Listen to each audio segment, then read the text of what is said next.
Kia ora, it's Ruth here in my backyard in Christchurch, and welcome to part 3 of going through my start of October garden tour, nearly end of October garden tour. So I'm taking you to the back section of the garden that I've got most of my planter boxes in. So you can see we've got flowers and bees and flowers and bees, and it is great. It's great being able to use these flowers for dinner, but also it's still a bit too early to plant lots of things out. So I'm really happy with having these flowers in here. They're all my brassicas that have gone to flower, but I'm also pulling things out slowly. I've now got some beetroots that I transplanted. Carrots have been in here for a while, I've been thinning. Still got some kale, which is fantastic, that haven't gone to flower.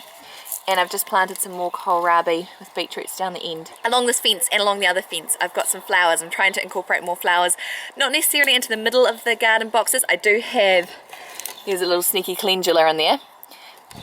I do have some that I've incorporated in, but I think round the side is just as good because it means it's still bringing the bees in, and it's going to be really beautiful coming flowers time. So down here, I've got some cornflowers and I've got sweet peas that I'm trailing up, as well as my pretty little pansies. Up here some straw flowers, and it's going all the way along. And then down here I've just started planting out a whole mix as well. Some of them is literally just a bee mix from Yates, and other ones that I've grown as well. I'm looking forward to more and more flowers, but if I take you down this end, this is a side that's already got flowers, and again we've been eating some of them, and it's just nice having the flowers around. They're all sneaky down the bottom, which is lovely. We've got a big mix, which is really nice. They're all getting covered by my other lot of broad beans, and the broad beans are going beautifully as well. Here I've got a beetroot that's actually going to flower that I hadn't realised, but this beetroot's all starting to grow up nicely. It's been here all winter.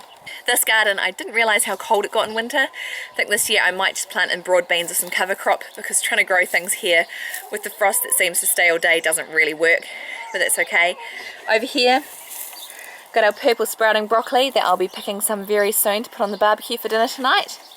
And I've finally covered my peas. We went away and I'd planted the peas before we went away. Big mistake doing that without covering them. I've been on snail and slug patrol, so I was like, sweet, no snails, no slugs, birds. Birds, birds, birds. I should know this. So came back and they were nearly eaten to the ground. Covered them now.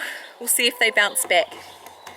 Here in this garden we've got some kale that's going to flower, some that's still going really well, and I've got my little hothouses going again with some lettuce. I've decided this garden will be quite good for growing lettuce, and I might add some spinach into it, because I've got this beautiful peach tree which gives it lots of shade in summer, and spinach and lettuce actually both really love the shade.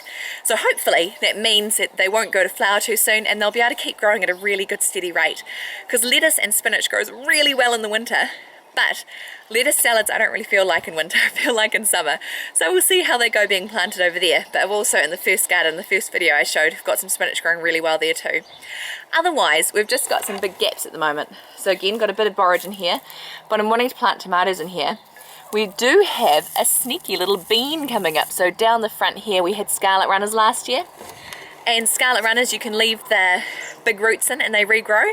One's come up already. May not have got the memo that there still might be frosts coming, so I might need to give it a bit of protection, but that's quite cool. I might be able to plant some of my bean seeds soon. And down here, got some more peas under here, which the birds haven't got too much, but in general the garden's just a little bit empty because we're planning to put some more things in them. The broad beans look like a jungle against the fence. Same as the rhubarb, which we just made a really yummy rhubarb torte last night. It's going really well.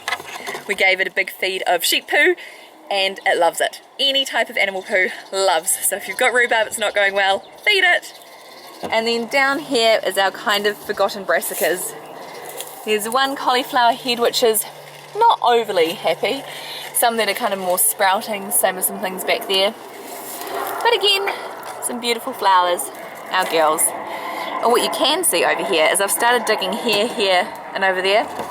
My plan, we'll see if it works, is to grow some sweet corn and some of the sunflowers in the chicken coop. Not sure how well it will go. I'm going to cover them first once it gets to over the chicken's head height and see if they then can grow, because behind me I don't really want to add anything else into the garden, but I really need to grow sunflowers and want to have another go at corn. So we'll see how growing them in the chicken coop goes. And then along the front of the chicken coop fence is looking quite good at the moment with our different herbs, which as you can see here I poke through for the girls. and they just kind of can have it when they want, which is fantastic. So some parsley, might be able to poke through there. If I just put the parsley in, into the girls' coop, they'll just leave it on the ground or wilt. But once I poke it in, they'll just nibble on it every now and then, which I quite like. So there's everything going down there. And as always, let's see how many eggs we've got today. I'm not actually sure if someone's collected them already, so we will see.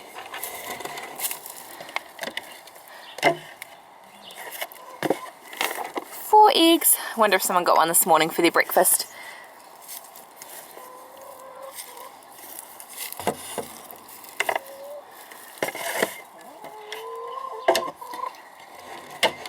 So, thank you so much for watching. Remember to subscribe if you'd like to see more, and I will catch you next time in more garden updates and what is happening, because it's getting warmer. It is fantastic. It is a great time to be in the garden. Ka kite!